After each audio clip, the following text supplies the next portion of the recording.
Halo semuanya, perkenalkan nama aku Diana Mahmudah dan aku akan berbagi cerita sedikit mengenai keberagaman.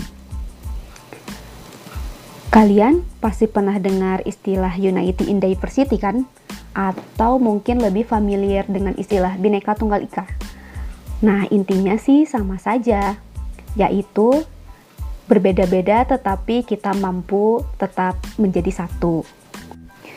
Menyinggung persoalan keberagaman, di Indonesia selalu dikaitkan dengan 4 hal atau yang biasa kita kenal dengan singkatan SARA, yaitu suku, agama, ras, dan antar golongan. Di mana di Indonesia itu terdapat 1340 suku bangsa. Banyak kan? Kemudian mengenai agama, di Indonesia juga ada 6 agama berbeda yang diakui oleh negara, yaitu Islam, Katolik, Protestan, Hindu, Buddha, dan Konghucu. Banyak sekali kan agama yang diakui di Indonesia. Ini tuh karena Indonesia memiliki Undang-Undang Dasar Negara Republik Indonesia tahun 1945, khususnya pasal 29 yang menyatakan bahwa negara berdasar atas ketuhanan yang Maha Esa dan negara menjamin kemerdekaan tiap-tiap penduduk untuk memeluk agama tertentu dan beribadah menurut agama dan kepercayaannya. Pasal tersebut jelas menerangkan hal yang sama dengan sila pertama Pancasila, yaitu ketuhanan yang Maha Esa. Dengan demikian, Indonesia merupakan negara yang menjunjung tinggi kebebasan dalam beragama, karena hal tersebut sudah dijamin dalam Undang-Undang Dasar Negara Republik Indonesia tahun 1945. Unsur kemajemukan lain di Indonesia adalah ras. Menurut Kamus Besar Bahasa Indonesia, ras adalah golongan bangsa berdasarkan ciri-ciri fisik. Adapun beberapa ras yang ada di Indonesia adalah ras Malayan Mongoloid yang mendiami daerah Sumatera, Jawa, Bali, Nusa Tenggara Barat, Kalimantan, dan Sulawesi. Kemudian ras Melanesoid di daerah Papua, Maluku, dan Nusa Tenggara Timur. Selanjutnya ada ras Asiatik Mongoloid seperti orang-orang Tionghoa, Jepang, dan Korea yang tersebar di seluruh Indonesia. Dan yang terakhir, ras Kaukasoid Indik seperti orang-orang India, Timur Tengah, Australia, Eropa, dan Amerika. Selanjutnya, unsur kemajemukan yang terakhir adalah antar golongan, seperti status sosial seseorang, latar belakang pendidikan, jabatan, ideologi politik, dan kedaerahan atau adat istiadat. Nah, sekarang tahu kan betapa kita hidup di tengah-tengah masyarakat yang beragam?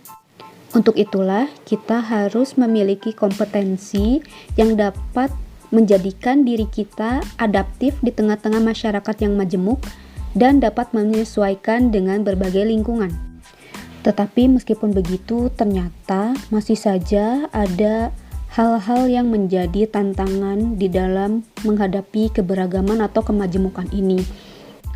Tantangan yang dimaksud meliputi etnosentris, yaitu paham yang meyakini bahwa budaya dan kepercayaan sendiri adalah lebih baik dari budaya dan kepercayaan lain.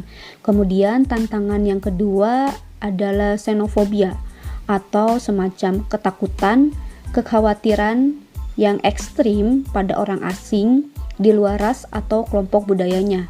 Kemudian yang terakhir yaitu rasisme, ialah penilaian diskriminatif terhadap orang berdasarkan ras dan warna kulitnya. Nah, konon katanya untuk menghadapi tantangan-tantangan tersebut dibutuhkan yang namanya budaya pop atau budaya massa yang demokratis dan egaliter, sehingga orang-orang dapat menghargai kemajemukan. Pada awal abad ke-20, seorang ahli antropologi modern bernama Franz Boas menggunakan dan mengembangkan konsep relativisme budaya yang kemudian konsep tersebut dipopulerkan oleh beberapa mahasiswanya. Relativisme budaya adalah sebuah pemahaman bahwa semua budaya, kepercayaan, adat, dan etika adalah relatif dalam konteks sosial tertentu, sehingga tidak ada yang namanya budaya yang superior atau inferior. Relativisme budaya ini merupakan salah satu bagian dari penolakan terhadap etnosentrisme Eropa yang menganggap bahwa kesenian Eropa adalah yang paling tinggi atau sempurna. Nah, konsep relativisme budaya ini mampu membantu memperluas pemahaman bahwa tidak ada budaya yang lebih unggul daripada budaya lain. Konsep ini dianggap dapat juga mengatasi paham etnosentris, xenofobia, dan rasisme. Dengan begitu, paham ini pun akan dapat mengatasi tantangan terhadap kemajemukan di masyarakat tingkat global, nasional, maupun lokal. Sebenarnya, perihal keberagaman ini tuh termuat juga loh di dalam Al-Quran, sebagaimana disebutkan tentang keberagaman iman yang tercantum dalam surat Yunus ayat 99. Lalu ada juga tentang keberagaman suku yang tercantum di dalam surat Al-Hujarat ayat 13. Selain itu, ada juga tentang keberagaman tumbuhan, yaitu di dalam surat Al-An'am ayat 141. Hal ini menjadi semacam pembuktian bahwa keberagaman merupakan sebuah sunatullah alias ketetapan Allah yang tidak dapat ditolak atau dihindari. Justru upaya-upaya penyeragaman dengan cara memaksakan kehendak dan paham yang diyakini kepada orang lain merupakan tindakan yang bertentangan dengan ketetapan Tuhan. Karena itu pula lah, Allah memerintahkan kita sebagai umatnya untuk memelihara keberagaman. Hal tersebut pun tercantum di dalam surat Al-An'am ayat 108. Nah, merujuk pada ayat-ayat tersebut, sudah sepatutnya kita sebagai manusia yang pada dasarnya adalah insan sosial yang perlu bersosialisasi, harus menerima perbedaan dan saling menghargai.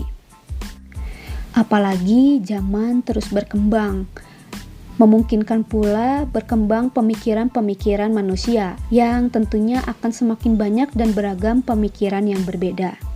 Sudah merupakan keharusan bagi kita untuk terus belajar berbagai hal agar memiliki pemikiran dan pemahaman yang terbuka dan dapat menerima dan menghargai perbedaan. Jadi kesimpulan dari semua ini adalah jangan jadikan perbedaan sebagai penghalang untuk menjalani kehidupan. Keberagaman adalah hasil karya Tuhan yang tidak perlu diperdebatkan. Keanekaragaman justru membukakan cakrawala betapa luas dunia ilmu dan pengetahuan untuk digali dan dikolaborasikan sehingga dapat memberikan manfaat. Demikian yang dapat aku sampaikan. Terima kasih sudah menyaksikan video ini. Semoga kita bisa ketemu di video-video lainnya ya. Dadah!